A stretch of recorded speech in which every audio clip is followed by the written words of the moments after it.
Welcome to Board Game Publisher. Today I will talk about sub-licensing in detail. This video is a part of a series of licensing games from a designer as a board game publisher. So if you're interested into the subject, make sure to check the other videos in the series. Sub-licensing happens when you, as a board game publisher, are licensing the game from your designer to another publisher. Usually this is because they are into a region that you cannot do sales marketing yourself into a region that you don't have distribution into, or into a region where you don't master the language at all. For instance, I am based in Belgium. I can do some marketing in Belgium and France, but beyond that, I need to rely on partners to do the marketing of my games. And so I usually find a partner which is a local publisher. They get the rights for the territory and or the language that they are operating on, and then they will publish a version of the game into their language and their territory. Language and territory are two things that are closely related but can be different. I will give you two examples. Hoarders, the latest game I published, is licensed by Amigo in Germany, and they have a license for the German language worldwide. So it is not just a license for Germany, it is a license for German language. This is easier for them and for me because this allows Amigo to publish the game also in Switzerland, in Austria, and in any other countries that has an interest for the German language. So that's one way to do it. Another way to do it is something that I did for Steamrollers with Stronghold game in the States. I published the game in English, and I have given an English worldwide license to Stronghold game to publish the game in English as well. Because Stronghold Games is operating in North America and in UK as well, and they have marketing power and they have distribution power there that I do not have. It makes much more sense for me to sub-license the game to that kind of partner than trying myself to sell the game in the States, because if I was to sell the game in the States myself, that would be very, very difficult. The distribution is different from Europe, so it makes things complicated.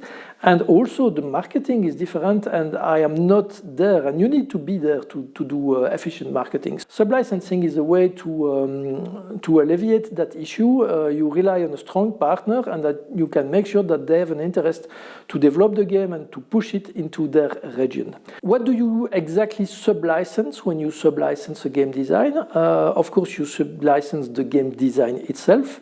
Usually you also sub-license the art, all of the assets, the drawings, the game art, the box art, all of that.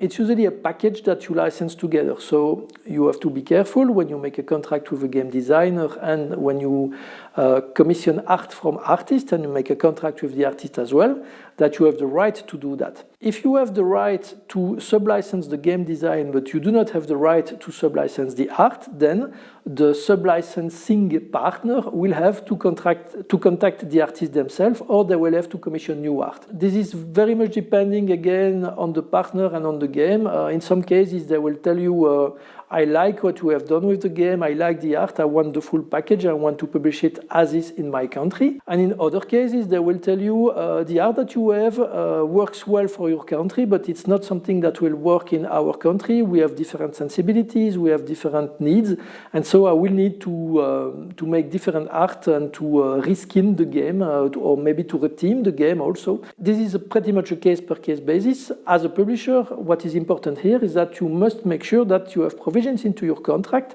with the designer and maybe with the artist as well for sub-licensing. Sub-licensing also has an impact on royalties. Usually I base my royalties on the gross sales that I make, so it's the price that I sell the game to the distributors. That is the basis used for calculating the royalties that I pay to my designers and to my artists. The designer usually has 10% of that amount as royalties. If it's a sub-license, it rises to 40%, and that's a very large amount, but it reflects the fact that I take a much lower risk on these copies. For instance, the Steamroller copies that Stronghold Games will be selling into the States, I did not pay to produce these. I did not pay for the marketing, so I did not take much of a risk. Most of the work I did on that, apart of course of developing Steamroller for our market, is to make a contract with that other company.